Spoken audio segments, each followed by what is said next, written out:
Subscribe कीजिए police media news को और पुलिस महकमे से जुड़ी हर खबर को सबसे पहले देखने के लिए बेल आइकॉन को भी दबाएं। पुलिस मीडिया न्यूज, एक सकारात्मक सोच। सुशांत सिंह राजपूत क्या शैतान से डर गए?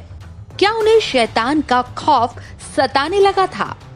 जी हाँ, ये तमाम सवाल तब उठने लगे जब उनके घर काम करने वाले नीरज ने एक इंटरव्यू में बताया कि जब से सुशांत रिया और उनके भाई शोविक के साथ यूरोप के टूर से लौटे थे, तब से उनकी तबीयत बिगड़ने लगी थी। अब हर किसी के मन में एक ही सवाल है कि आखिर यूरोप में ऐसा क्या हुआ कि सुशांत पहले जैसे नहीं रहे। सूत्रों के अनुसार रिया ने पूछताछ के दौरान अधिकारियों को बताया है कि वो इटली के फ्लोरेंस में 600 साल पुराने ऐतिहासिक होटल में ठहरे थे। इस होटल के कमरे विशाल थे और कमरे की दीवारों पर पुरानी पेंटिंग्स लगी हुई थी। जिस कमरे में वो ठहरे थे उसमें ऐसी ही एक पेंटिंग थी। इसमें दिखाया गया था कि शैतान अपने ही बच्चे को निगल रहा है, जिसे यूरोप और बाकी पश्चिमी देशों में सैटर्न कहा जाता है। सैटर्न काली शक्तियों का राजा माना जाता है। रिया के मुताबिक सुशांत ऐसे ही एक कमरे में अकेले थे। रिया अपने भाई शोविक के साथ थी। वो जब वापस सुशांत के कमरे में आई तो सुशांत के चेहरे पर खौफ था। वो खौफ उनके चेहरे पर साफ देखा जा सकता था। क्या है उस पेंटिंग में? सैटर्न की उन तस्वीरों को बनाया था स्पेन के आर्टिस्ट फ्रांसिस्को गोया ने। ये पेंटिंग उन 14 ब्लैक पेंटिंग्स में से एक है जिसे गोया ने अपने घर की दीवारों पर बनाया था। गोया ने इन तस्वीरों को स्पेन के मैड्रिड के पास अपने घर की दीवारों पर बनाया था। गोया 1819 से 1823 4 साल तक यहाँ रहे। इन चित्रों में से एक सैटर्न देवोरिंग हिज ओन सन था। ये सभी 14 तस्वीरों को सरकार की ओर से मान्यता नहीं दी गई थी। यह कहा जाता है कि गोया का भूतिया काम आंतरिक संघर्ष का प्रतिबिंब थी, जो उस समय स्पेन में लोगों के बीच सरकार के लिए गुस्सा चरम पर था। इसके साथ ही वो अपने बेटे को तस्वीरें समर्पित करना चाहते थे।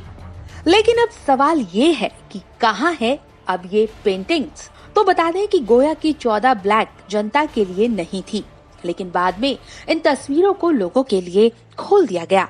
मैड्रिड के प्रसिद्ध संग्रहालय म्यूजियो डेल प्राडो में ये तस्वीरों को रखा गया है।